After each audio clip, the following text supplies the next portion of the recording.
ఉట్టినే కోపం మంచిది కాదు. సరే అంటే అన్నారులే, దేవునికి స్తోత్రం అనుకునేవాళ్ళు ధన్యులు. ప్రతిదానికి కోపం తెచ్చుకుంటే వాళ్ళు బాగానే ఉంటారు, మనమే పాడైపోతాం.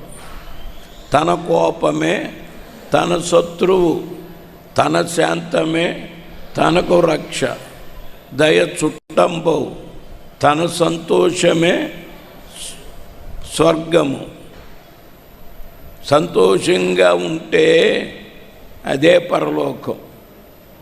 జనులు మిమ్ము నిందించి హింసించి మీ మీద అబద్ధముగా చెడ్డ మాటలెల్ల పలుకున్నప్పుడు మీరు ధన్యులు. సంతోషించి ఆనందించుడి.